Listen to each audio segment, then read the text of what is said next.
We'll start. Hello, thank you for coming. My name is Lynn Tomaszewski. I am the Dean of Academic Affairs here at Cranbrook, and it is my pleasure to introduce Ghada Amer tonight.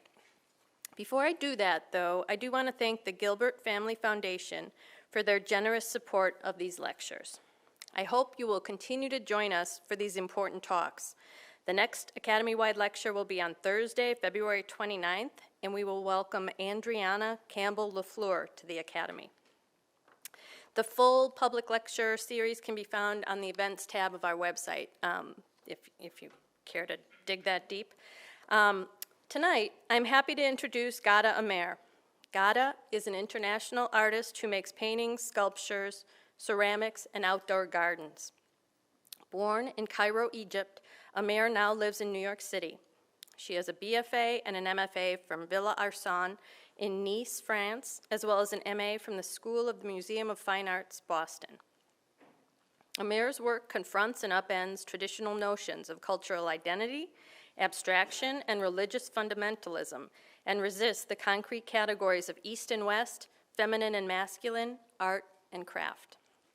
Amer's work has been extensively exhibited internationally, most recently at prestigious venues, including a recent retrospective at Musée Franck, close, in Marseille, France, Marianne Boesky Gallery in New York City, Dallas Contemporary in Texas, Kaiman Reed Gallery in New York City, the Museum of Contemporary Art Montreal, the Museum of Modern Art in New York, and the Brooklyn Museum in New York, the Smithsonian Museum of African Art in Washington, D.C., and the Guggenheim Abu Dhabi, as well as included in the Johannesburg and Whitney Biennales, among many other venues.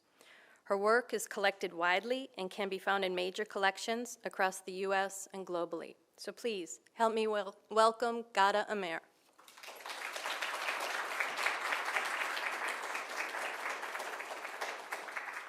Hi, thank you for coming. And I am going to present my work. The way I present my work, it's not chronologically, because I don't work that way. I work like I do painting, embroidery, ceramics, and I added now metal work. I'm gonna, and all of these sometimes I do in the same time. So for it to be clear, I just gonna make it in categories, but please don't understand that I do the painting and now I don't make it anymore. I still continue to do all of them in the same time. So I am, my name is Ghada Amer, and I'm born in Cairo. I left with my parents in 1974 to France. My parents were doing a PhD. Then they went back to Egypt. Both of my parents, my mom and my dad, were doing a PhD. And then I stayed in France. When I stayed in France, so I came in 1974. And Egypt at the time was in a different situation. And I was a child as well. And there was no, at the time we didn't talk about like Muslim fundamentalism or burqas and all of this. And then in the 1980, I went back to Egypt when I was 18. And I saw everybody slowly by slowly was covering their heads, and I had a lot of problems with as well how they were talking about religion and all of this. And then I decided that I don't belong there, and I don't want to be involved in this. And I'm not Egyptian like this, so I totally thought that France was for me the country that will save me. Until, and I tried so hard to belong, until I was in my third year of art school at Villa Arsan, where I went and to study painting. And in my first day, like you go there for what I was talking, 5 years to get a master. So I go 2 years of preparation, and then you specialized. So in my third specialized year, I wanted to study painting. So I went to the painting department, and the teacher was there. And then he said, no, no, no, don't go in the class, come out. And then he would so everybody was going here. And then he would let all the men students come and not the female student.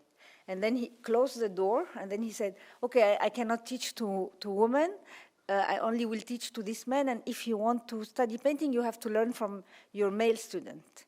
And this, for me, was it was a slap in my face, because all of this year where I thought that I was going to be saved by the Western culture, and I thought they are free, they like women, so I was kind of shocked, angry, and there was nobody. It was in 1986, and so I went immediately to the library, and I asked the librarian, I want to have all of the books that speaks about women artists. And then, of course, at the time, nobody even talked about women artists or this notion. And then she told me, I don't think we have such things. And I was like, okay, now but let's look. I want to know if there is woman in art history, because this guy doesn't want, there is woman in art history, right? And I said, I think so. Then we looked at all of the books. At that time, there was no books. All of the books of art history were only men, Leonardo da Vinci, Matisse, Picasso. I love them all. And then I realized that I was brainwashed, that everybody was brainwashed, and that art history without women, it's impossible. I was like, it's impossible. And this was for me even harder to realize that all my years I have only studied male artists, and and there was no female figure to look at. So this was the beginning of my story. So then it was a very harsh 3 years at school with this teacher and with a fight with other teachers, because I think people thought I was crazy, or I was a feminist, so aggressive and all of this. But I was not even a feminist. I was just wanted to paint. And then I decided that I'm not going to paint, because painting is a man world, and that I'm going to embroider. And I don't like embroidery, by the way, and I don't like fiber art. And I'm not a fiber artist. It's true. I've never wanted to do this. But I said, okay, I will do this, and I will embroider, and I will paint with embroidery, and I want to inscribe this into the history of art, so that each time anybody looks at my painting, they would ask themselves, why does she embroider? Why does she embroider, this woman? And what does it mean to do this in a painting? In a painting realm. So my first work that I did, 1991, it's called Cinq femmes au travail, which means 5 women at work. So you see 4 women. One is making all of the chores of the home, and the 5th woman is me embroidering all of them. So this was my statement work.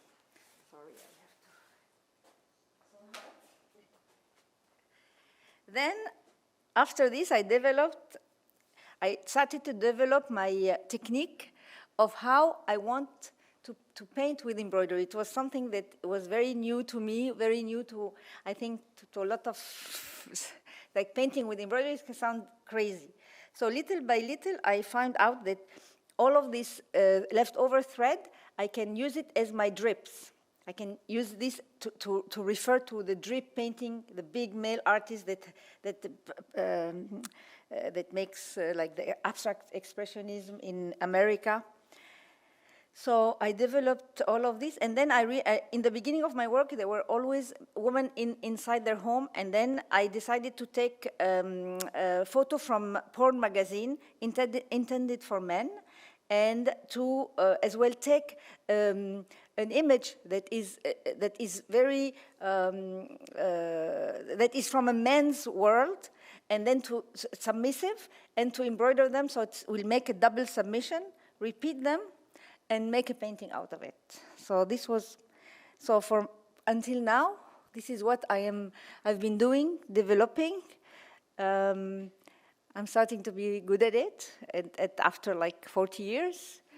But because in the beginning I thought I was simply developing my vocabulary. And then now I feel I can talk. I feel that I start to do my, the painting that I wanted to do. So these, and I as well work with a lot of text, because in my, like when I grew up, there was no there's only calligraphy. I only saw my first like painted figures only in France, and especially in churches and things like that. So for me, I go back and forth, calligraphy and representation. I don't see any difference. For me, it's just what I want to express. So I have always used language in my work. You will see even in my sculpture. So I want to show you how I work. So this is me in my studio painting. Then so I make my painting on the canvas, and then make my drawing, and then it's rolled like this, and we embroider at the studio like this. And then all of these threads that are these are my leftover thread that I glue after to make my drips. And all of the black thread, for example, that you see, this is are just to mark the colors. So my latest work is this work. It's called QR codes. It's an appliqué work. So I hate QR codes because it doesn't mean anything. It's just an image which is meaningless. You have to have your phone, and then your phone. I think it's horrible. So I decided to work on QR codes and then these QR codes has it's a feminist quote, and then make it like a QR codes. So this I'm going to read this. What does it say? It says, because women's work is never done and is underpaid or unpaid or boring or repetitious, and we are the first to get fired, and what we look like is more important than what we do. And if we get raped, it's our fault. And if we get beaten, we must have provoked it. And if we raise our voices, we're nagging bitches. And if we enjoy sex, we're nymphos. And if we don't, we're frigid. And if we love women, it's because we can't get a real man. And if we ask our doctor too many questions, we are neurotic or pushy. And if we expect childcare, we are selfish. And if we stand up for our rights, we are aggressive and unfeminine. So this is from Joyce Stevens. This dates from 1975. So I always take quotes that are old, or can be as well not old, but they are always relevant, which is very sad in a way.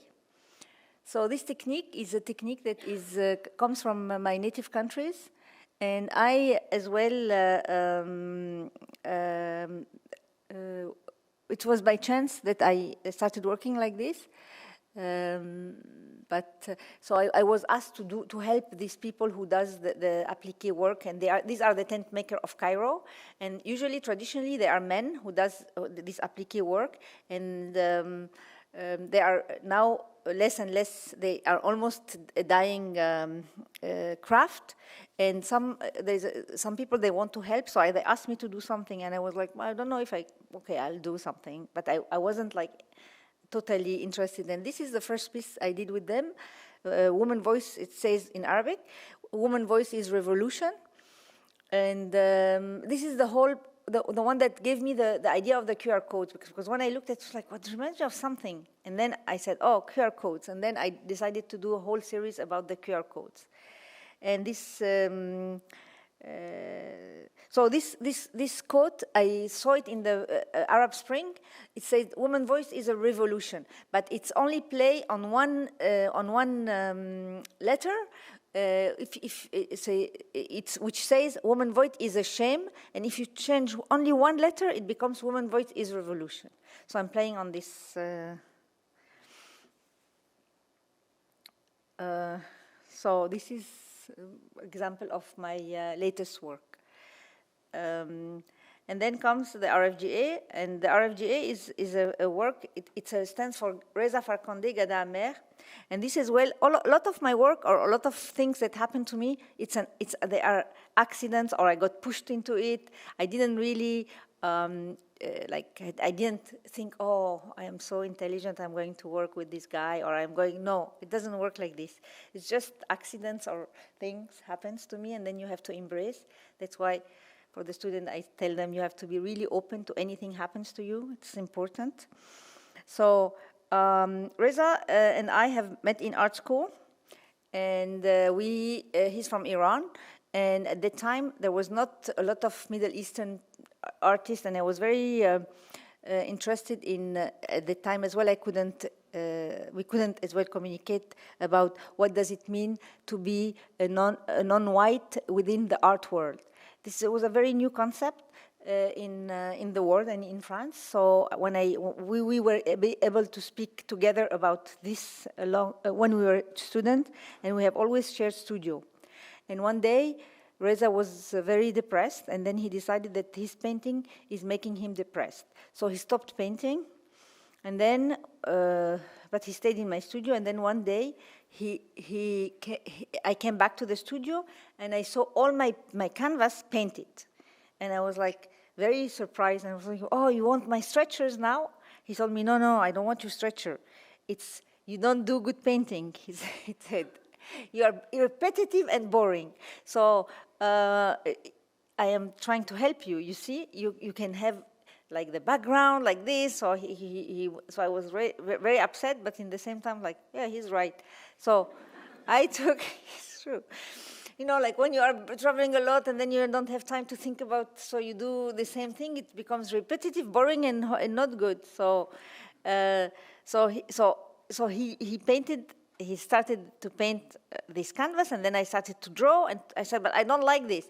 And then I erased it, like I painted over it. And then each time I go away, he painted over my painting. And then he goes away, I painted over his painting. So it was a very fun and interesting relationship.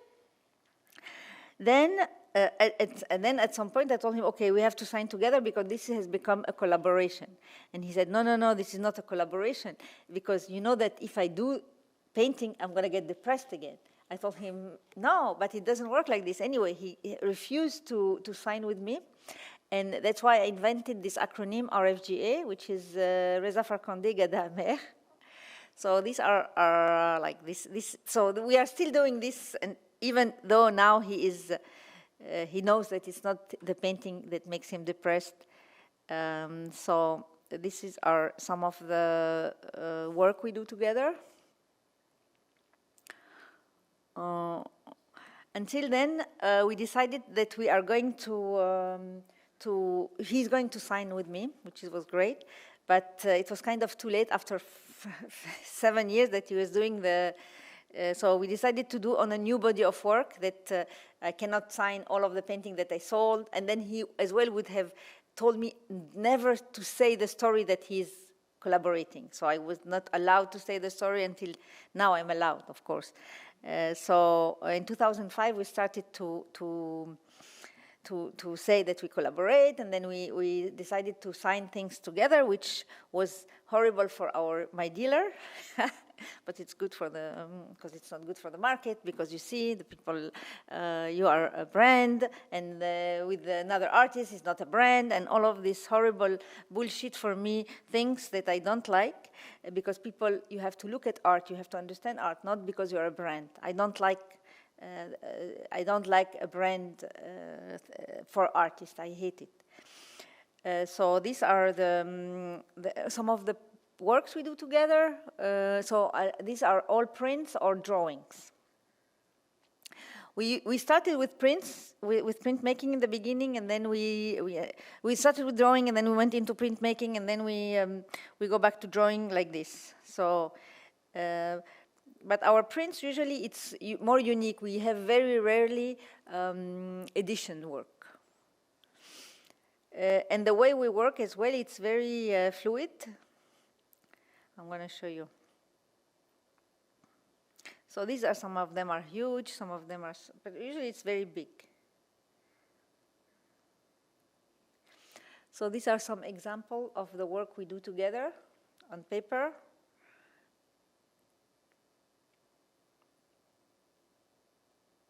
So, so this is Reza. So this is how we work. Sometimes we work separately. Actually, we don't speak. So everybody, we have everybody starts something, and then he gives it to the other, and then we continue, and then we give it to the other, and then we continue like this. We don't, and then sometimes we work together, and sometimes we switch sketches. For example, he does a lot of flowers, so I take his sketch and make the flowers myself, and then he takes my woman, and then he draws them. So it's very fluid. It's not, there's not one way to work. So now I am going to sculpture. So I have started sculpture as early as I started painting. So this is 1993, and this is beauty tips for the month of August. So you see in the month of August, there's always a lot of beauty tips for women in the magazine, how to take care of your body and all of this. And if you notice, every August, it's the same tips, you will see. So I decided to embroider them on these things, on these towels. So it's your how to take care of your hair, nail, legs, shaving, all of this. And this is a straight jacket for Barbie and for Ken. This is before the film Barbie, 1995. So I did a straight jacket, so real size life of Barbie and of Ken. And on top of Barbie, I embroidered Barbie loves Ken, Barbie loves Ken, like a punishment like this. And in front of Ken, on top of, in the Ken loves Barbie, Ken loves Barbie. And they're hanging happily ever after like this. And then I did a lot of embroidered sculpture until 2010. 2010, I did my first non-embroidered object, which was 100 Words of Love. And I did this after a long discussion and a long realization, because all of the post 9/11 was as well a very harsh moment for me. Because like all of the media has portraying all of the Muslims and the Arab as terrorists and horrible and all of this. And then I had almost thought of myself as well, we are horrible, we are terrorists, we have no education, we have nothing. And then my sister, who is a scholar, she was like, she sent me a book where she said that we have 100 words to say love in Arabic. And she sent me a photocopy of this first, that I had it on my fridge for the longest time. And I wanted to do something with it, but I have never known what I can do with it. Until the day where I was invited in Qatar, and the sheikh came to me, and then he told me, I know your work, I like work, but I cannot show you your work because because of the nudity, and I don't want to promote this because it was a new museum. And I told him, no, I don't want to show this either. So he told me, listen, I'll give you money, and then you experiment whatever you want to do, something that you want to do that you have never been able to do because it's too expensive. So he gave me a lot of money, and then I decided to experiment sculpture that is like built, so I did this. So it was the moment of 100 Words of Love. I thought it was a good opportunity to make this, especially within this context of Qatar. And I did this 100 Words of Love that I wrote. It's Arabic, and it's quite big. It's like, this is my size. And I was very interested in the shadows that was cast in this word. So, so I experiment after with metal. This is Blue Bra Girls. So these are this is like sculpture like with the figures, and this is the size of it, like this. Then I kept on experimenting. This is in 2022 with just line drawings in the space, bronze.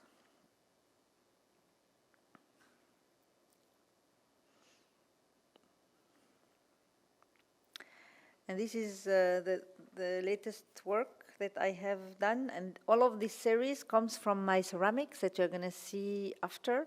And these are like it's a cast, it's a lost wax cast bronze. But it represents the cardboard. So it's the same, all my women from my painting on top of the cardboard. So I'm just giving you the size of it. This is painted bronze.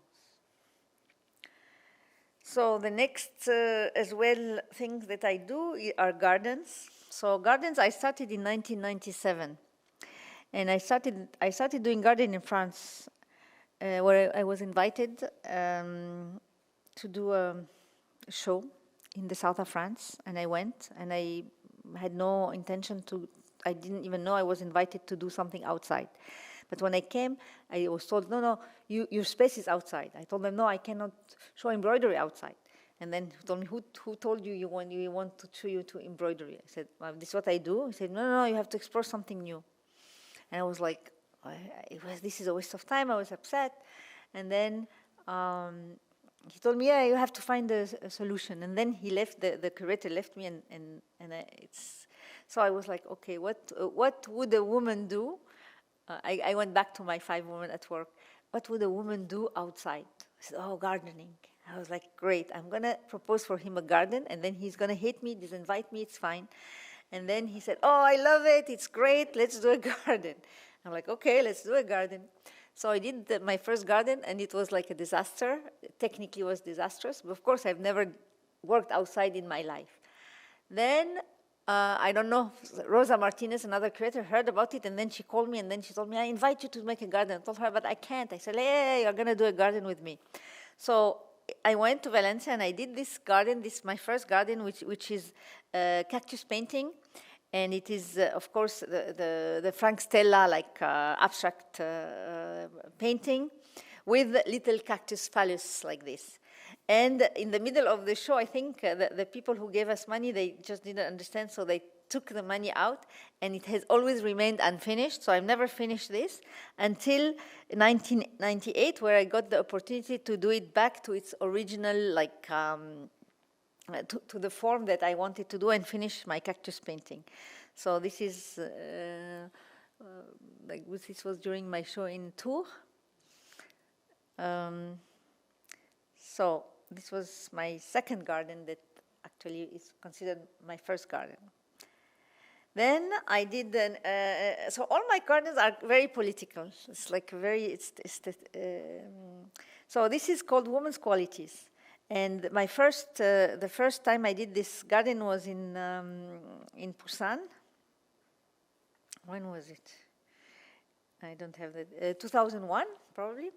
And it was in front of the museum, and I was given those 7 plots like this, and I decided to make a poll, and I asked people to tell me what are the women's qualities that they find in a woman. And for 3 days, I was asking like anybody in the street. And then I went and I took the 7 or 8, and 7 quality that are the most recurrent at the time. And this was in Korea, in Busan. And for this year, it was submissive, rich, presenting well the food, having good eyelashes, I don't know. So this was the qualities of the woman. So I wrote them in Korean with this, and the flower is blooming like this. Then in 2000, I was asked to redo this garden in America. I find it interesting, or I wanted to actually do this garden in America because I was like, okay, after Me Too movement and all of this, what would be women's qualities in America? So I did this huge garden. Of course, now with my garden, I have more money, more funding, so I'm able to a little bit control and have help and make it a little bit more properly, I think. This is as well. I did a poll, but this polling was during COVID, so I did it on the internet. I would like to redo it, but not really on the street because I think there is like better. But this one, it was very funny for me because I think that all of the qualities, they were like really a post-Me Too qualities or like a Wonder Woman qualities, like beautiful, loving, nurturing, resilient, like blah, blah, blah. So, and I planted it in different cacti because this was in Los Angeles, an area that was very arid with a lot of cactus and stuff like this. This one, 2001, I did it in, so the first iteration, there's a lot of iteration of each garden throughout the year. So this is 2001, and it says, and it's a quote that I read, that it might be true, but it might not be true, we don't know, but it's an interesting quote. I think it's true, but it's 70% of the poor in the world are women. And it was, the sad part of this is that we don't know, we have never counted how many percentage of poor women, the women versus men in the world. It has never been counted like this. It will be interesting to count. It's the UN, it's one of the quote of the UN, and then it has said it has never been really studied, so there was a big debate about that. It's not very important for me. I just wanted to as well provoke as well and write this and so that people say, okay, is it true? Is it not true? And then start to think about poverty of men versus women. And this has been done in a Rambla de Raval in Valencia, where it's a lot of prostitution in this area.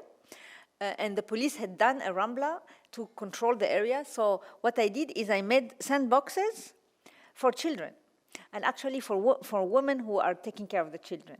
So you go and then you play with it with the child, go and like reads, or who goes there in the to take care of the children, the woman. So this is how I did it. So this one I did in 2020 in Mexico. I redid it in a proper way, so bigger. That I wanted to make it bigger. The first, in 2001 in Spain, we didn't have money, and it lasted only one day. This one is, so with the proper material, it's not wood, it's resin, so it's solid. Anyways, so this is my 70%. Then 2003, Love Grave. So this piece is, so I did it in 2003, it's my first iteration. Then 2018,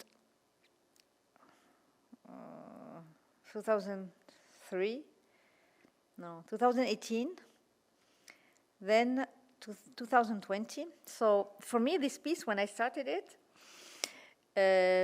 it's a love grave. So the word love, dig 6 feet deep. And for me, it's for the unknown soldier, because I did this when the American attacked Iraq, and for me, wars is horrible because you're just gonna get death, no matter who is right, who is wrong. It's only death. So so for me, first thing, and then when you go and see the unknown soldier. It's all about the magnification of war. This like this general, this, and it's not. We never think about the death that war brings. So I did my own. This is like if I have to do unknown soldier monument, I would do this, and this is for me. I did this. This is under the snow. I like it under the snow. And then this is happily ever after. So it's the words happily ever after, spelled like this with jasmine flowers. And inside there is a bench. And then it's of course, happily ever after. And then it's when you go inside and you want to take a picture, you never get the whole happily ever after. It's either you get happy or ever or after. So this is, you only get the happily ever after when you are outside. This is a piece, it's a quote from Simone de Beauvoir. All oppression creates a state of war. And I did it like, so it's just the grass. So I pulled out the grass and I left all of the underneath the grass. And this is 2022 in Musem. So this is the Women Voices Revolution. And it is done with, as you can see inside the letters, it's in Arabic, it's the charcoal. So it's a reference to the witches that we have burnt. And then there is this plant, it's a resilient plant, and it's called immortel, and it has a quality of regenerating the body. I like when I use plants to try to use medicinal plants. I like this because always the woman have been the healer traditionally of the family, because they cook, they know which herbs to use. They have always been involved in this in traditional way and in traditional medicine, actually. And so this is my last piece that it's actually on right now, and it's in Valencia, another piece in Valencia. So it says, "Esto nos salvará," this will save us. And for me, it's about the food and the farming system, and actually the city that have been. We have a lot of green things, but very little are in the city. It's gardens, it's landscaped, but nothing a reference to the food. If you go to the food, it's farms. So the food, they come in the supermarket. So we have we have lost a little bit our relationship to farming, to the earth. So this is kind of like bringing this to the city with this piece. It's just so it's just a food. We planted food, salads, kale, chicory. And then in the opening, I wanted to give to the people the vegetables, and which I did. Are you okay? Then this is, we're going into my ceramic practice. It's the last, so I went as well into ceramics by accident in a way. Because what I wanted to do, I was very interested into the metal work. And when I first did my metal work, I didn't do it myself because I am not a sculptor. I used like fabricators. So you go to the fabricator and then you say to him, I want this, I want that, and you give him a drawing and then he fabricates for you. And then they were fabricating for me, and I was always like in the studio, and then they were doing the eyes. I was like, no, I don't like it like this. And then I couldn't do it myself and then at the end we did it, but it was very hard for me, and I thought, oh, I have no skills. So I told them, what is this? What can I learn? Where can I learn this? He told me, oh, this is clay. You can learn it in any classes of sculpture or ceramics. So I went into, I took classes, private classes of ceramics, in order for me to do my own work in metal. But then I discovered a whole new world, which is called ceramics, which I didn't know. Well, I knew about ceramics, but in school, when I was at school, I wanted to become a painter, certainly not a ceramist, because I thought this is so crafty, this is horrible. Like when I was a student at Villarson, I don't want, so it was like, so it was very funny how I in the beginning I was like, I don't like this ceramic thing, but I have to learn it. So I learned the technique, and I fell in love with it. It was really much more difficult than what I thought, and much more complex and interesting, actually. And it finally allowed me to paint without the thread. So this is what and in the same time allows me to do my forms. And for example, all of my boxes, they coming from all of this series that I have developed in ceramics.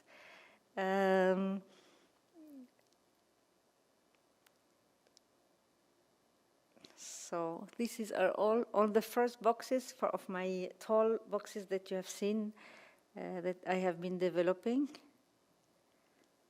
And of course, I love the colors in sculpture, and ceramics allows that because all of the sculpture outdoor, they have no colors, black, green, or but the ceramic gives the chrome to the sculpture. I'm even developing very abstract little sculptures, and I'm working on the enlargement of these. It's very complicated for now.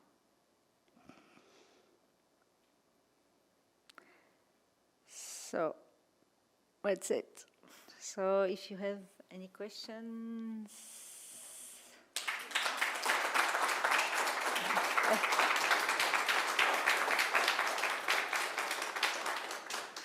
I try to be on time. So if you have questions, just raise your hand. Yes. We have a mic that can go around.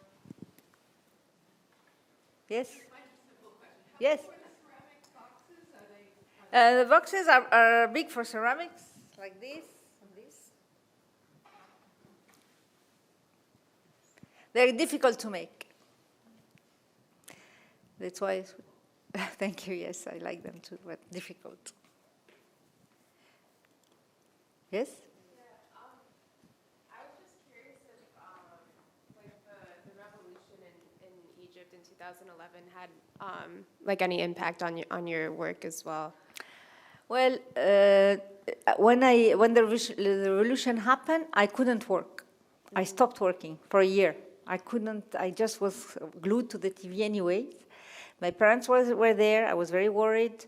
I needed to go there and pick them up and bring them to America. And I thought feminism was irrelevant. I was like, what am I talking about? What? And I couldn't work. I just was not inspired because lots of people were like inspired by revolution.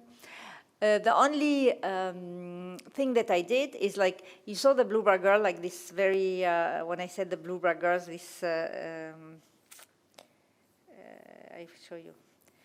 The only piece that I did, it was that I was actually finishing that piece, finishing it. And I gave it the name of the Blue Bra Girls because when I did this piece, I wanted to make a piece about women that are standing up and looking at you in a defiance. This was my idea, especially standing up. And then, the revolution was all like through Facebook and all of this, and I was watching all night Facebook. And then this girl, which is called the Blue Bra Girl, was dragged by, it was a woman that was veiled, dragged by the police, and her veil went up, and then she had a blue bra girl, blue bra. And then people called her the Blue Bra Girl. And then she wanted to stand up. So for me, it was a very important moment. And I decided to give the name. I didn't do this piece for her, but I gave the name of the piece for her. So, but I couldn't work.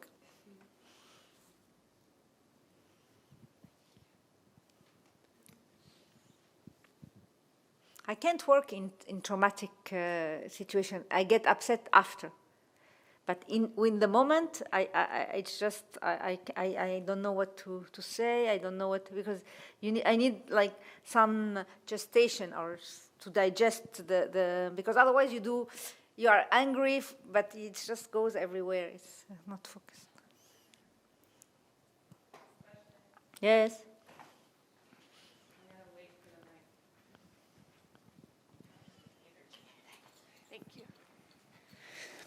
I was wondering if you could talk a little bit about some of the expectations and working flow for when you're working on gardens and working outside.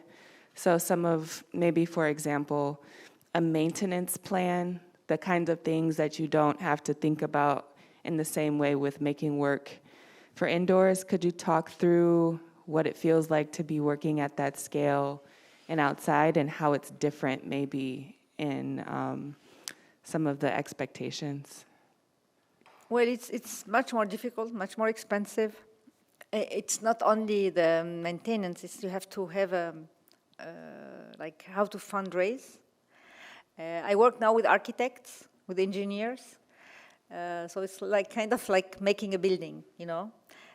Kind of, I feel I'm an architect in this sense of, it's more of an architectural project than, because architects, they don't work alone, they work in a group, it's a whole team. So this is when my garden became more like worked, it's when I realized that I cannot work like this way, like a studio. I have to have a team, I have to work like an architect. I have always admired architecture, and I always loved architecture. I'm not an architect myself, unfortunately, but so this is and I work with architects in my garden, so I'm very happy to do this, and they as well tell me, oh, you have to have a pump here, you have to have like this and that, how do we make the... So I use a lot of the gardeners, or like the people, like for example, for my garden, I had a team that, you know, we couldn't actually plant the food garden. We couldn't plant the food garden really inside and to get it perfect for the opening. That was not possible to do. This is in your dream. So I had like this organic team, very good actually, that they planted all of the plants in a hydraulic way, so to be perfect. It's a new method of planting outside, and just like, and it's in the city, so we had to get permission. We cannot. It's complicated. So it is a matter of having a team that can organize everything together. I have the idea. I supervise the organization, but I don't organize because it's sometimes it's in Korea, sometimes it's in Spain. I don't speak Spanish. I don't have the so you have to have a crew. Thank you.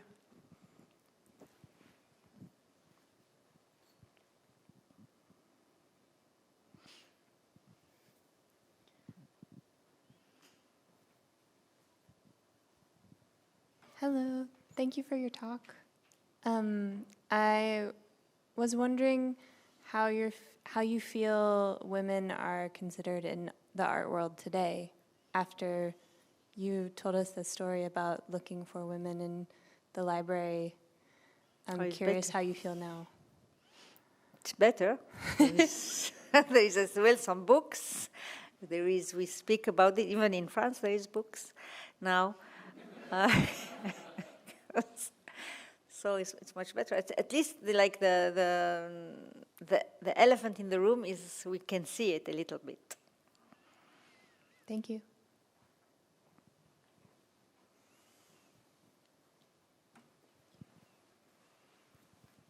Hi.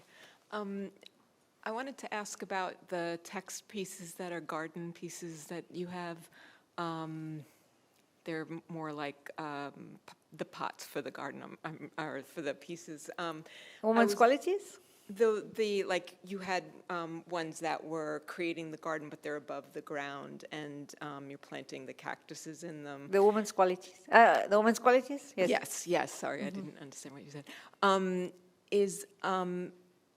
Is it important to you? Because I was thinking that if I was on the ground and I'm like, all of your shots are aerial. Yes. And then if you're like experiencing them with like the people you showed in the opening, and you would have a very different experience. You wouldn't get the whole word, would you? And you would have to experience it piece by piece. Is that important to you in any conceptual way? It depends. For example, all of my pieces, even the All Operation Creates a State of War that is on the ground, that is totally on the ground, it's because of the scale.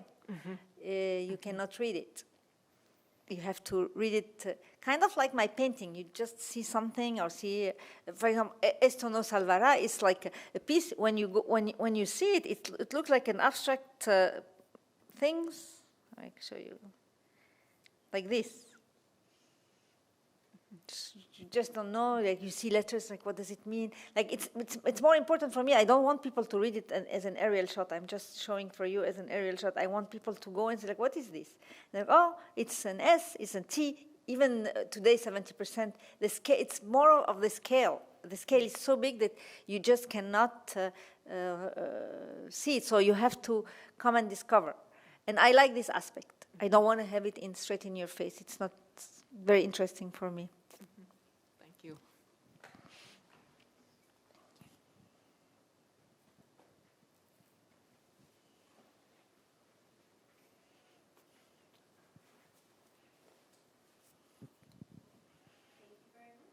You have no more questions?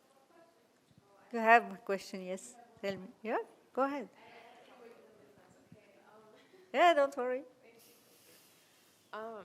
So yeah, like in terms of like language, I was curious about like for you is the value more in like the words themselves or like the forms of the letters or I'm just curious like if you like because I know you had like in Korean and Spanish and Arabic and like are you studying those languages yourselves and the meanings there or? I don't speak Spanish, but I speak Arabic, obviously, and English.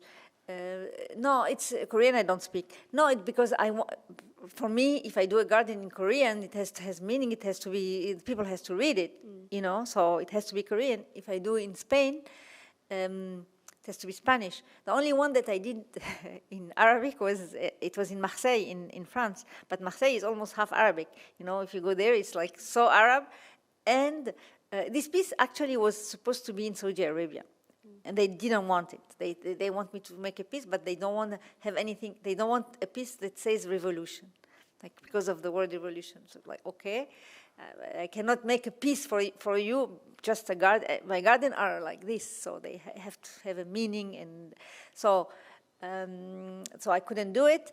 And I, as well, the same thing in America. I proposed this in actually instead of the women's quality, the same thing. They thought it was violent, like to say revolution is violent. So, and then in Marseille they accepted the piece, and because they have a big population, Arab population, and so it's the only piece that I did in Arabic. But I was not in an Arab country per se, but I was in a very heavily populated Arab city.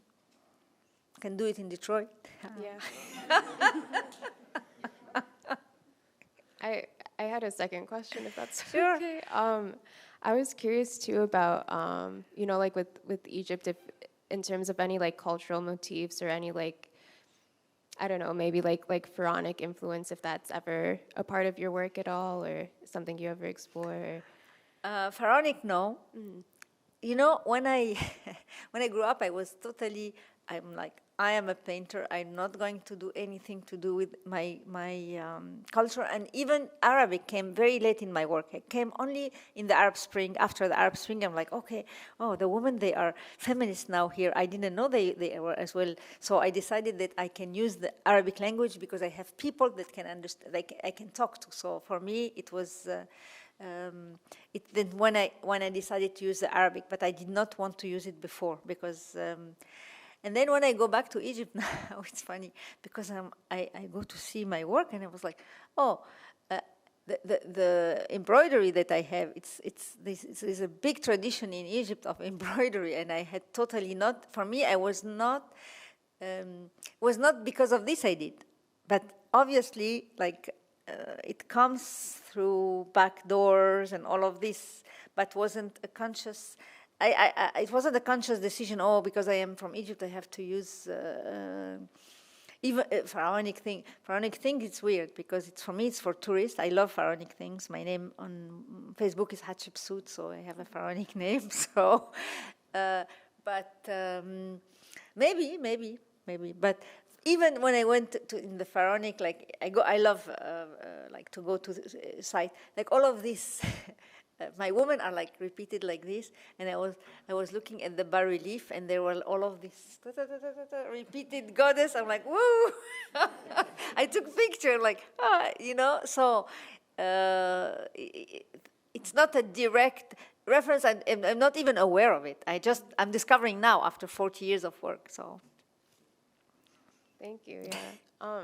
I was just curious too if there's like any other places where we can read about your work or any like scholarship or books or anything. Of books. Yeah. I brought 3 books to the library today. Oh, nice. Go to the library. Sounds good. Thank you.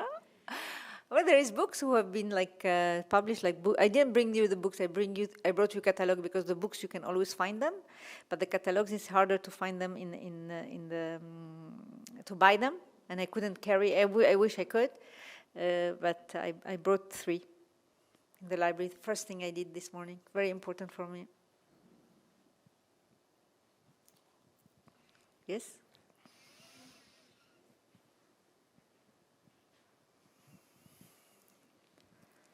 So I've been trying to formulate this question for a little while, and I don't know if it's going to make sense or not, so bear with me. So I have a lot of close Muslim friends, and I've been around that identity, and I come from a very conservative identity as well. Knowing how the reactions are to some of my friends and their work, especially dealing with pornographic images in your work, and this could be completely too personal, like what was the response in your family? And who are you there now? Yes, it's interesting.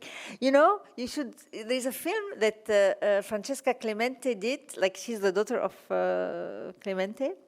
It's called Our City Dreams. I really recommend you to have it. It's a very beautiful book. It's about 5 artists that came to New York and to make it. I'm one of them. And then she decided to come to Cairo and then to interview my parents. And I wasn't allowed to be in the room when she interviewed my parents, and I wasn't even allowed. And then when I thought, so what did you say? I said, no, we are not telling you. I'm like, okay.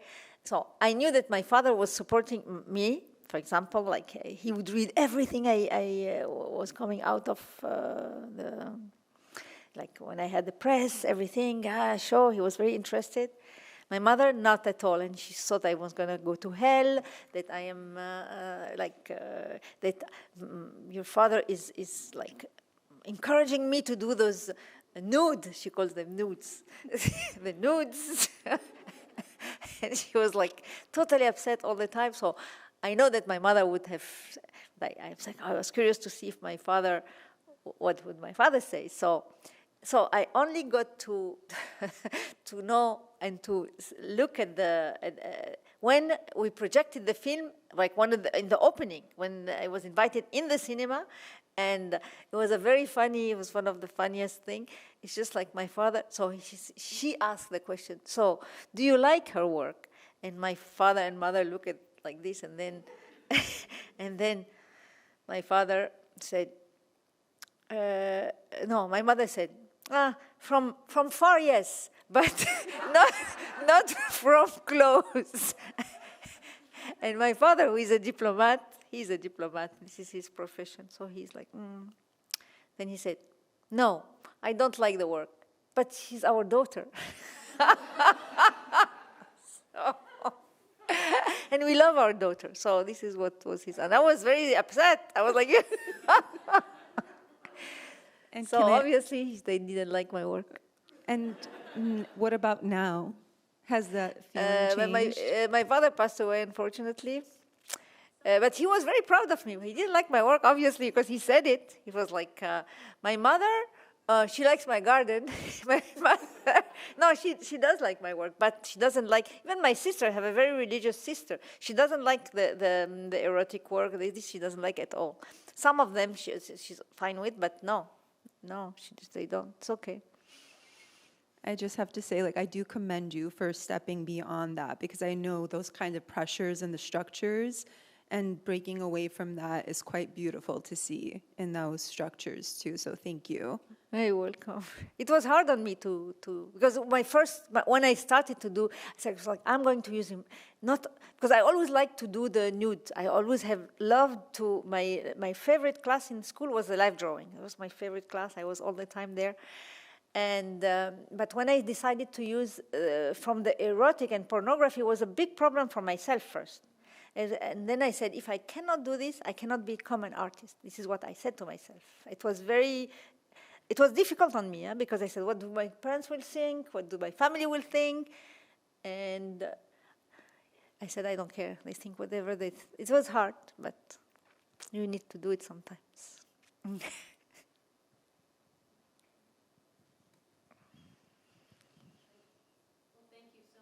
You're welcome.